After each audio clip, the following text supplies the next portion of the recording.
My name is Josh Young. I'm an artist, author, and designer based in Washington, D.C., and this is Sycamore House, located just outside of Middleburg, Virginia.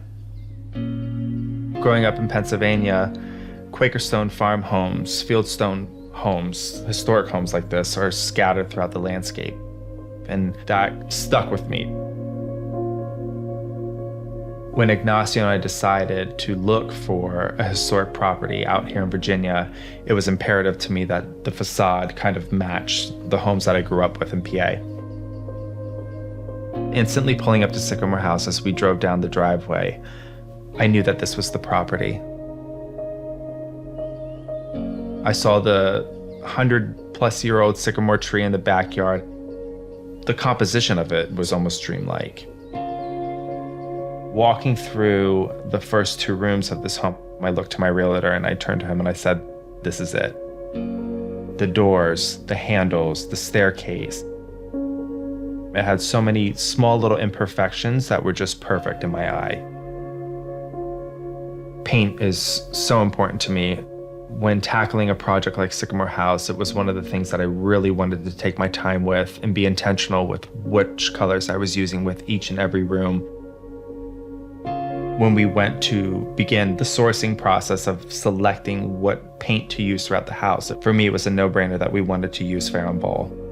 There is truly like a historic heritage-like quality to Farrow paints. Because I wanted to be sensible too with the historic nature of the home, having been built in 1780, it was super important for us that we wanted to highlight some of its imperfections or kind of lean into the historic nature of it. And that's one of the beautiful things about Farrow. It takes on a different life of its own. The room evolves throughout the day. As much as I wanted the home for Ignacio and I, it was really important to create a home that we wanted to invite others in. So we love hosting friends, family, whether it's for holidays or birthdays or just long weekends. Creating an environment, creating a home that we can do that in was truly like a dream come true for us.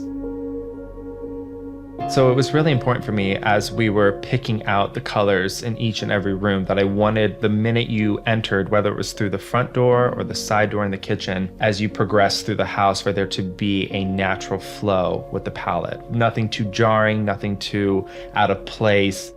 Starting even in the dining room with Wimborne white and how you go to new white in the hallway and then eventually into Dorset cream, there's this kind of gradual evolution of warmth. And I wanted, as you were walking through those spaces, to kind of feel that as well. When we first started the design process, I knew I wanted the palette to reflect the warmth of my feelings for the property and the overall setting. Along with my usual lineup of neutrals, I wanted to lean into colors I didn't often use in my interiors, but that have always felt like I've gravitated towards. A variety of warmer tones, including reds and yellows, creams.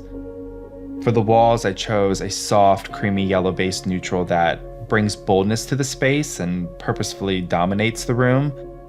It's impactful, yet it still feels understated. I turned to warm wood tones and brass accents to help complement and accentuate the yellow palette. This has become the room that I spend most of my time in while visiting Sycamore House. Being within it just truly brings so much joy to me. It's where Ignacio and I typically hang out. We'll start a fire. I wanted this room to kind of envelop you, and that's why I chose this really warm cream color, Dorset cream, to paint on the walls and the ceiling. I wanted it to feel like this warm hug. It envelops you. The room completely envelops you. For me as an artist, similar to painting on a canvas, every single element that you add, every single detail can have a huge impact. When I'm putting together a home, I look at it in a very similar way. The furniture that I'm including, the wall color, the lighting, every small little detail that I'm adding into a space can truly just have a huge impact. And for me, that overall process is what makes the home, the finished product, an artful home.